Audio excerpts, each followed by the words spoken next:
¿Qué es el conocimiento? Entren y pongan los conocimientos en circulación. Compartir los conocimientos sirve además para generar nuevas ideas y mejorar las que ya existen. Al final, los conocimientos no solo sirven a las personas que los comparten, la organización también se beneficia de ellos y le da fuerza para llegar a nuevas metas. ¿Cómo podemos ayudar y promover la gestión del conocimiento? La mejor herramienta es el diálogo entre las personas. Todo se hace mejor hablando unos con otros. Y aquí pues en esta pequeña, en este video corto, ¿verdad? Realmente menciona que es importante y que prácticamente hay ya un cambio de paradigma. ¿Se recuerdan antes? El paradigma era que la información es poder y cada quien que maneja información en lo que hace o en la parte de en su trabajo, en el área donde está de la organización, se maneja esa información con recelo y no se comparte. Pero eso genera una serie de problemas en la efectividad de la organización en el manejo de la información y da una serie de problemas. Por ejemplo, cuando no está es falta por enfermedad o se va la persona, se lleva el conocimiento y cuando llega la otra persona a cubrirla, tiene que iniciar una curva de aprendizaje y tiene que buscar la información para ver dónde está. Y así, se cambió el paradigma y ahora prácticamente lo que da poder a las organizaciones es el compartir y dar la información. Si todos manejamos la misma información y el conocimiento, es mejor el desempeño de las organizaciones y pues ayuda también a que mejore también las relaciones y prácticamente ese es el paradigma actual, ¿sí? Todavía algunos siguen con la vieja escuela de manejar y mantener información, pero prácticamente ahora en la actualidad se manda a que se comparta la información y es un poco esta definición. Y ahora vamos directamente al conocimiento. En una de las definiciones es la facultad del ser humano para comprender por medio de la razón la naturaleza, cualidades y relaciones de las cosas.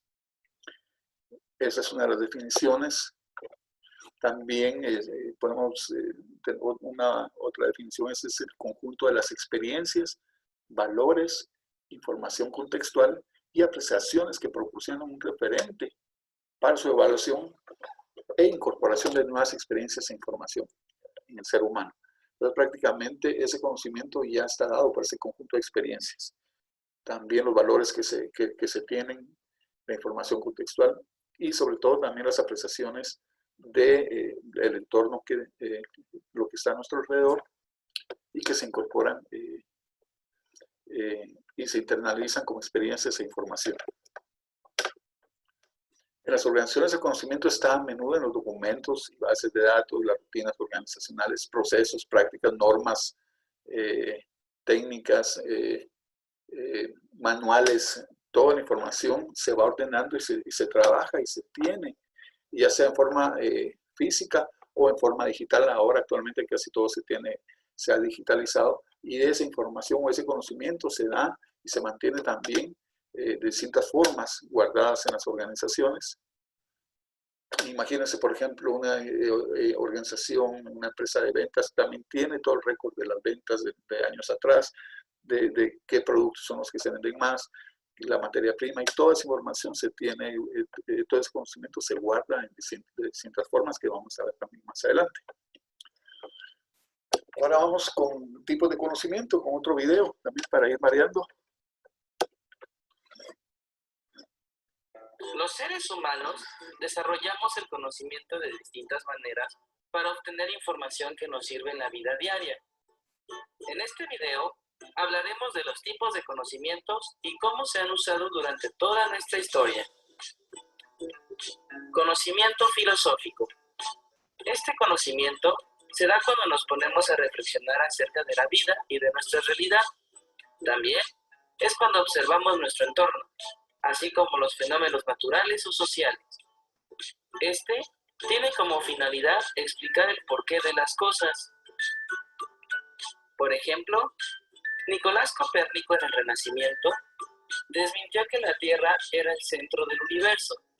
Esto debido a que observó el cielo y se dio cuenta que en realidad nuestro planeta y los demás giraban alrededor del Sol. Conocimiento empírico. El conocimiento empírico se basa totalmente en la experiencia que una persona pueda tener con algo o algún objeto. Este conocimiento puede ser tan sencillo como cuando de niños aprendimos por experiencia que el fuego quema, o tan complejo como cuando una persona trabaja por mucho tiempo arreglando computadoras, que se vuelve un experto. Pero eso no quiere decir que haya estudiado computación, sino que a base de prueba y error ha adquirido la información necesaria para hacerlo como un profesional. Conocimiento científico. Este conocimiento necesita de cosas observables. Por ejemplo, Nicolás Copérnico en el Renacimiento desmintió que la Tierra era el centro del universo. Esto debido a que observó el cielo y se dio cuenta que en realidad nuestro planeta y los demás giraban alrededor del Sol. Conocimiento empírico. El conocimiento empírico se basa totalmente en la experiencia que una persona pueda tener con algo o algún objeto. Este conocimiento puede ser tan sencillo como cuando de niños aprendimos por experiencia que el fuego quema, o tan complejo como cuando una persona trabaja por mucho tiempo arreglando computadoras, que se vuelve un experto. Pero eso no quiere decir que haya estudiado computación, sino que a base de prueba y error ha adquirido la información necesaria para hacerlo como un profesional. Conocimiento científico. Este conocimiento necesita de cosas observables y medibles para decir que algo es verdad o cierto. Por ejemplo, con un experimento se puede saber si un dicho es verdad o no porque se puede ver y tocar. Las personas que piensan científicamente no pueden decir que algo es verdad sin antes haberlo comprobado. Alexander Fleming, el inventor de la penicilina, el medicamento que nos ha salvado de muchas enfermedades, hacía experimentos cuando por error descubrió un hongo que mataba bacterias. Después de muchas pruebas, comprobaron que podía usarse en humanos. Conocimiento intuitivo. Es un tipo de conocimiento en el que se actúa conforme a vincular experiencias e ideas, pero sin ser necesaria la información previa de que es verdad, es decir, se actúa conforme a la intuición. Por ejemplo, ¿sabías que los bebés aprenden a sonreír cuando están felices por medio de su intuición natural? Conocimiento religioso. El conocimiento religioso empieza en el momento en el que el hombre intenta explicar un fenómeno natural con su creencia en alguien superior. Aquí son muy importantes las creencias y la fe en la religión de la gente. Igualmente, el sujeto acepta los hechos tal y como suceden. Nunca pedirá una explicación por parte de un científico. Por ejemplo, en la época prehispánica, cuando llovía o dejaba de llover, creíamos que era el dios Tlaloc, era el causante y por eso le dábamos tributo para que nos ayudara con nuestras siembras. Conocimiento directo. Se basa en la experimentación directa con el objeto de conocimiento, obteniendo información de primera mano respecto a dicho objeto a través de nuestros sentidos. Por ello, no se depende de la interpretación de las personas. Es decir, si vemos una silla, sin necesidad de que nadie nos diga nada, entendemos que nos podemos sentar y que si está hecha solo de madera será incómoda. pero si tiene un cojín, será agradable el estar mucho tiempo en ella. Conocimiento indirecto. Es cuando aprendemos sobre algo a partir de otras informaciones o debido a lo que nos cuentan otras personas.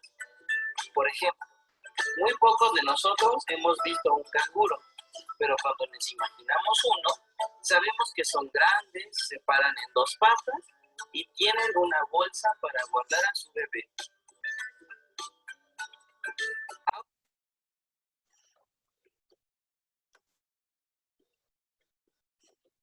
Pues ahí vimos en ese video pues varios tipos de conocimiento. Nosotros vamos a centrarnos por lo menos ahorita en este caso en 4 de los que ahí se mencionaron, ¿verdad? Que hay algunas variantes, por ejemplo en el tema de directo e indirecto.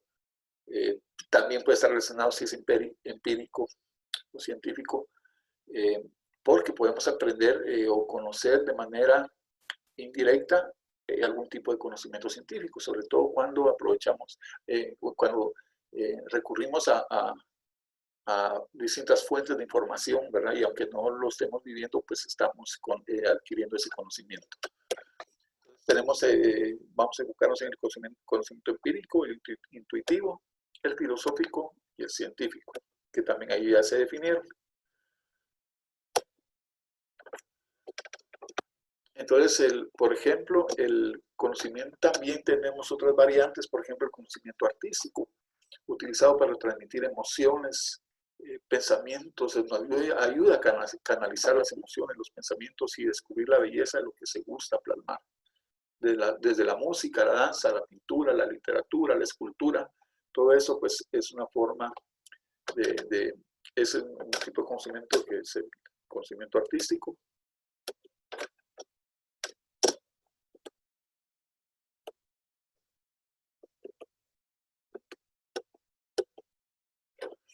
Y bueno, para no cargarnos mucho y antes del receso, quiero poner un poco a prueba su agudeza visual. Para ver si ustedes encuentran los distintos logos que hay en la siguiente imagen. Que según el creador hay 15 logos. A ver si lo logran contar, los 15. Y si alguien puede mencionar ahí cuántos se encontró, 8, 7, 6, 15.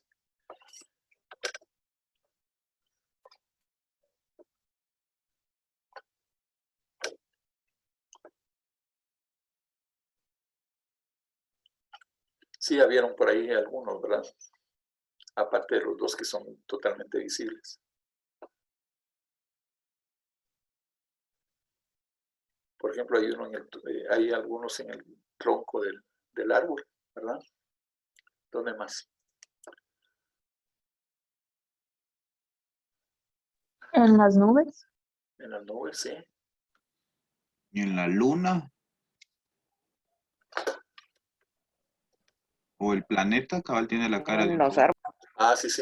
En los árboles mencionaron ahí. En los árboles. Sí. Pues bueno, ahí para que un poco ya... En el árbol principal hay como 4. ¿Verdad? Sí, hay varios. En los troncos que están abajo. Sí, cabal. Abajo de uno de los lobos. Veamos pues.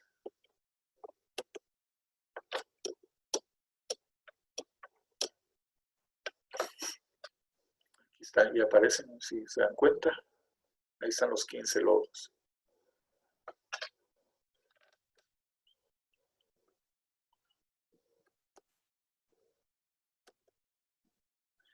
Vamos a terminar, con el conocimiento científico antes del receso.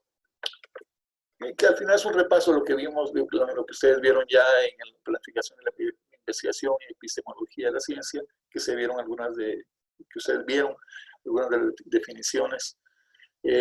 Bueno, también una de ellas que es el conjunto de saberes comprobables dados por ciertos pasos contemplados a través del método científico, ¿verdad? Siempre utilizamos el método científico para esa gestión del conocimiento, es decir, aquellos saberes que se obtienen mediante el estudio riguroso, metódico, verificable de los fenómenos de la naturaleza, ¿sí? prácticamente el conocimiento científico se da por esa rigurosidad, por utilizar métodos, ¿verdad? Por ser de forma metódica y sobre todo porque es verificable, podemos verificar ese conocimiento. Y algunas de las clasificaciones del conocimiento científico está, por ejemplo, el conocimiento tácito, que es aquel que es técnico, tecnológico o teórico y propio de la persona. Es decir, que forma parte de su enciclopedia del mundo y de la perspectiva que le ha entregado la cultura a la que pertenece.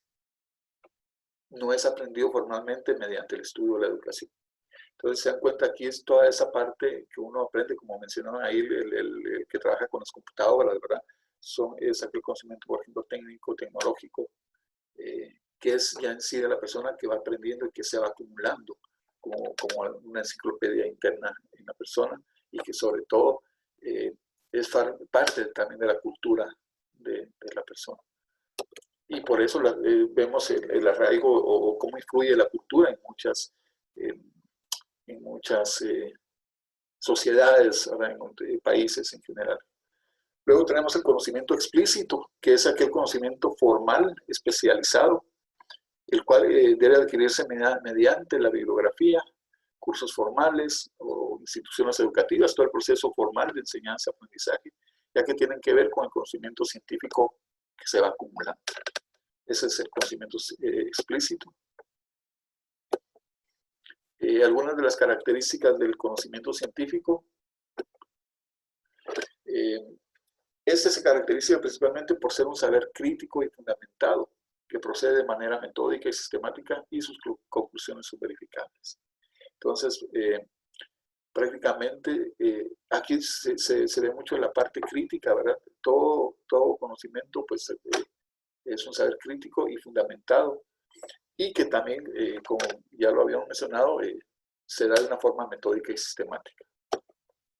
Es una variante ahí de la definición, ¿verdad? En otras palabras, y permite explicar y predecir hechos o fenómenos mediante leyes o principios. Por ejemplo, en el caso del estudio de lo que se trabaja en la contaminación del lago de Atitlán, ¿verdad? A veces la proliferación, ya se sabe de alguna manera las épocas en que hay proliferación en las distintas temporadas, ya sea invierno y verano, cómo se da el comportamiento en los años que se va dando de una forma similar. Y entonces por eso también es verificable, pero también hay ciertas variantes o variables que afectan y que por eso lo hace que sea diferente o que tenga esas divergencias en el momento. Voy a avanzar.